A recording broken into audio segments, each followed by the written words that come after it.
मुख्यमंत्री पुष्कर सिंह धामी ने गुरुवार को विजय दिवस के अवसर पर गांधी पार्क देहरादून में शहीद स्मारक पर पुष्प चक्र अर्पित कर शहीद जवानों को श्रद्धांजलि दी।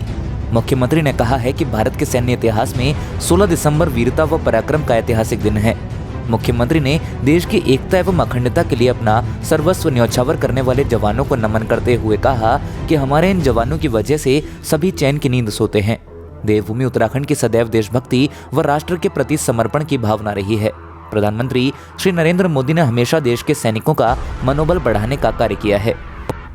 मुख्यमंत्री पुष्कर सिंह धामी और केंद्रीय मंत्री सर्बानंद सोनोवाल ने बृहस्पतिवार को अलकनंदा घाट हरिद्वार में आयुष एवं आयुष शिक्षा विभाग द्वारा आयोजित आयुष संवाद उत्तराखंड आयुष संसाधन एवं संभावनाएं कार्यक्रम में प्रतिभाग किया। कार्यक्रम को संबोधित करते हुए मुख्यमंत्री पुष्कर सिंह धामी ने कहा कि उत्तराखंड का चहुमुखी विकास हो रहा है। उन्होंने कहा कि आने वाला दशक उत्तराखंड का दशक होगा। उन्होंने कहा कि जब हम उत्तराखंड का 25वां स्थापना दिवस मनाएंगे उस समय हमारा राज्य उत्तराखंड हर क्षेत्र में हिंदुस्तान का अग्रणी राज्य होगा। इसके लिए हम कार्य कर रहे हैं।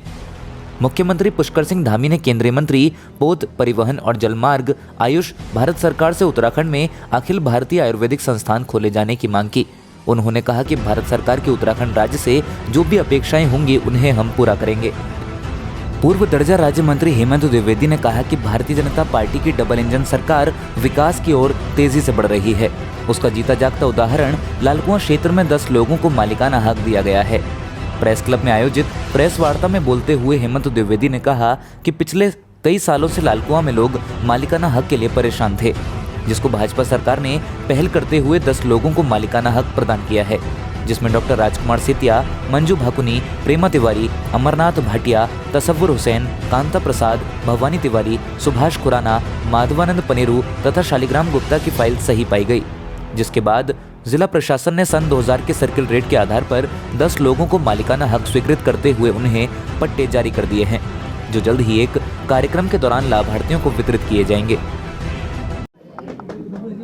मैं आप सभी मीडिया बंधुओं की ओर से अपने प्रदेश के यशस्वी मुख्यमंत्री आदरणीय पुष्कर सिंह धामी जी और हमारे यहाँ के जो जिलाधिकारी हैं, यहाँ का जिला प्रशासन है, उन सब का आभार व्यक्त करता हूँ और विशेष रूप से माननीय मुख्यमंत्री जी का आभार व्यक्त करता हूँ, क्योंकि लंबे समय से जो है यहाँ के लालकुआं का जो एक मालिकाना हक की विषय था, वो मालिकाना हक जो है कल यहाँ पर हमारे जिलाधिकारी ने जो है कि 10 लोगों को यहाँ से जो है कि पट्टे आवंटित कर दिए और जो मालिकाना हक की मांग थी वो रास्ता खुल चुका है। पूरे लालकुआं वासियों को जो है कि उनको मालिकाना हक जो लंबे समय से मांग थी वो मांग पूरी होगी। जो भी जहाँ पर अपनी भूमि पर यहाँ पर है उन सबको जो है कि मालिकाना हक का राइट सरकार ने दे दिया है। उस प्रदेश के यशस्वी मुख्यमंत्री का पुनः एक बार जो है कि आभार व्यक्त करता हूँ और जिला प्रशासन का। उत्तराखंड के राज्यपाल लेफ्टिनेंट जनरल सेवानिवृत्त गुरमीत सिंह जी राज्यपाल बनने के बाद पहली बार नैनीताल आगमन पर घोड़ाखाल सैनिक स्कूल में शक्ति सैनिक स्मारक का लोकार्पण करते हुए वीर सैनिकों को नमन करते हुए पुष्प चक्र एवं श्रद्धा सुमन अर्पित कर भावपूर्ण श्रद्धांजलि दी। इसके उपरांत रतनदीप सैनिक स्कूल घोड़ाखाल के सभागार में अपने संबोधन में कहा कि उत्तराखंड एक सैनिक धाम के रूप में है। यहाँ के प्रत्येक परिवार से सेना में जाकर अपने देश के प्रति जो उल्लास देखा जाता है वह एक देश के लिए अच्छी पहल है। इस स्कूल में हर एक परिवार से सैनिक आते हैं जिनके विजय की गाथाएं शायद हमेशा सुनाई जाती रहेंगी। उन्होंने कहा कि 16 दिसंबर को भी भारत में विजय दिवस के रूप में मनाया जाता है और ये दिन इसलिए मनाया जाता है क्योंकि इस दिन भारत पाक युद्ध में पाकिस्तान को करारी शिकस्त मिली थी। 16 दिसंबर 1971 को ढाका में 93,000 पाकिस्तानी सैनिकों ने भारतीय सेना के सामने आत्मसमर्पण किया था। 13 दिन तक चले इस युद्ध में कई भारतीय जवान शहीद हुए थे। इस दिन को बांग्लादेश में बिजॉय दिवस या बांग्लादेश मुक्ति दिवस भी कहा जाता है और ये पाकिस्तान से बांग्लादेश की आधिकारिक स्वतंत्रता का प्रतीक है। उन्होंने कहा कि मैं यहाँ आकर बहुत गौरवान्वित महसूस कर रहा हूँ। यहाँ पर जो बच्चे आज सेना से संबंधित शिक्षा ले रहे हैं वे आने वाले समय में देश की रक्षा के लिए बहुत जरूरी है। भारतीय जनता पार्टी प्रदेश अध्यक्ष मदन कौशिक ने राहुल गांधी और कांग्रेस पर हमला करते हुए कहा कि कांग्रेस ने अपने शासनकाल के लगभग 60 वर्षों में सैनिकों के सम्मान और उनकी समस्याओं के समाधान के लिए कभी कोई कार्य नहीं किया और आज सैन्य सम्मान रैली का ढोंग रच रही है। पत्रकार वार्ता को संबोधित करते हुए मदन कौशिक ने राहुल को सबसे पहले सैनिकों और सैनिक परिवारों से जुड़े भाजपा के सवालों का जवाब देने की चुनौती दी। साथ ही मदन कौशिक ने कहा कि प्रधानमंत्री नरेंद्र मोदी की रैली की अपेक्षा राहुल गांधी की रैली आधी भी नहीं थी। निधन हुआ, सारा देश शोक में डूबा हुआ था। और डूबा हुआ नहीं था, अभी तो दुनिया के सारे ऐसे देश भी शोक संवेदना व्यक्त कर रहे थे, लेकिन वही कांग्रेस के इसी पार्टी की सेकंड नंबर की नेता वो नृत्य कर रही थी जिस प्रकार से एक रैली में। क्या ये कांग्रेस इसका जवाब देगी? मित्रों, 11 जून 2017 को कांग्रेस के एक बड़े नेता ने जब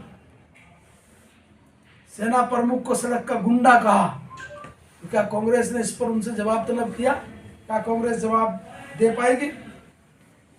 आज कांग्रेस CDS रावत के साथ जिस प्रकार का एक बातचीत कर रही है, लेकिन 11 जून 2017 का वह दिन कांग्रेस कैसे भूलेगी? उसको याद होना चाहिए कि किस प्रकार उसके एक बड़े नेता ने और किस प्रकार से एक व्यवहार किया था।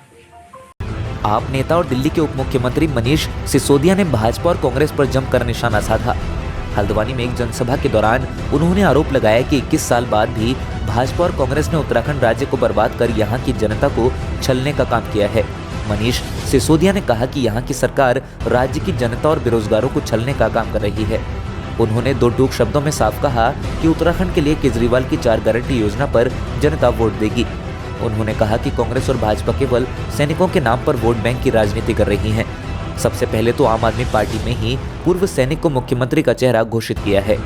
गौरतलब है कि दिल्ली के उप मुख्यमंत्री मनीष सिसोदिया 4 दिन के कुमाऊं दौरे पर हैं, जहां वे भीमताल, भवाली और अल्मोड़ा में आम जनता के साथ बातचीत करेंगे और कई जनसभाओं को भी संबोधित करेंगे।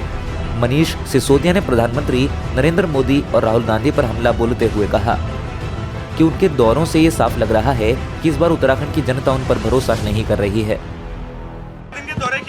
मैं 4 दिन उत्तराखंड की जनता के बीच में रहूंगा और केजरीवाल जी की 4 गारंटियां जो आज उत्तराखंड की जनता उस पर भरोसा कर रही है, उसके बारे में बात करूंगा लोगों के साथ में।